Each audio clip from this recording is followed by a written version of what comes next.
गाँव लाख में मौजूद यहाँ सभा में उपस्थित सभी मेरे बड़े बुजुर्ग और भाई, आप सभी को नमस्कार।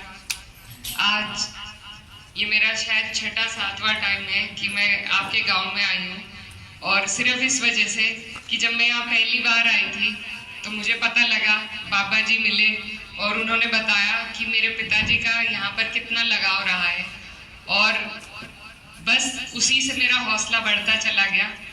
आपका जो प्यार आपने हमेशा मेरे पिताजी को दिया और वो उन्होंने आपको हमेशा परिवार की तरह समझा, ये वही पुराने रिश्ते हैं और उन्हीं को मैं कायम करने, ताज़ा करने के लिए आपके बीच में हूँ। आज मैं प्रत्याशी हूँ कैराना से, और क्योंकि ये मेरे पिताजी की कर्म भूमि है, उनका घर रहा है लाख, तो मुझे आप लोगों से उम्मीद है कि आप उनकी बेटी को भी उसी तरह आशीर्वाद देंगे जिस तरह आपने मेरे पिताजी को यहाँ से आशीर्वाद। चुनाव बहुत अहम चुनाव है, देश की राजनीति पर इसका सीधा सीधा प्रभाव पड़ता है, और ये ऐसी पार्टी से चुनाव है जो आपके हमारे लिए कुछ करना नहीं चाहती, बस हमें लड़ाना भिड़ाना चाहती है। और लड़ाने के भी तरीके अलग अलग हैं।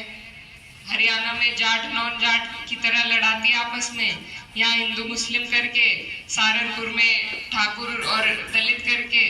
तो इन्हें तो सिर्फ फूट डालनी है और वोट बटोरने हैं। मेरा ये मानना है कि यहाँ पर कश्यप समाज के काफी लोग बैठे हैं, और मैं ये मानती हूँ कि अगर कश्यप समाज भाजपा को यहाँ पर वोट ना दे तो भाजपा किसी कीमत पे ये सीट नहीं जीत सकती। यहाँ पर आपका 60% वोट है, हमारी कैराना विधानसभा पर भी सबसे ज्यादा आपका वोट है और लोकसभा पर भी, लेकिन आपके वोट के हिसाब से आपको ना तो कोई मान सम्मान दिया जाता है, ना आपकी पूछ होती है। आपकी पूछ सिर्फ आपका वोट लेने के लिए होती है। भाजपा आपको अपना बनाती है सिर्फ आपका वोट लेने के लिए। तो आपके सोचने की विषय है ये कि ऐसी जगह पर वोट देकर क्या फायदा है जहां आपकी ना भागीदारी है, ना हिस्सेदारी है, ना कोई मान सम्मान है।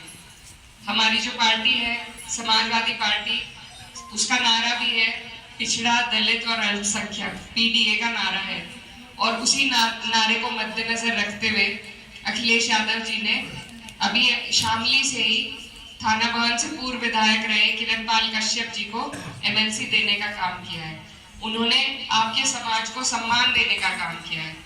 तो आप लोगों से मेरी यही गुजारिश है कि आप इन चीजों को ध्यान रखें, इन्हें पहचाने कि आपकी कदर कहाँ है, आपका सम्मान कहाँ है, आपको सत्ता में भागीदारी देने का कौन काम कर रहा है, आपको ताकत देने का कौन काम कर रहा है। अगर बिना पूछ के ही हम वोट देते रहेंगे तो हमारी कहीं कदर नहीं होगी। जो आपके प्रत्याशी है, मुझे नहीं लगता वो पिछले 5 साल में यहाँ आए हैं, और पिछली बार सबने उन्हें 90% वोट देकर, बिना मांगे वोट देकर भेजा था।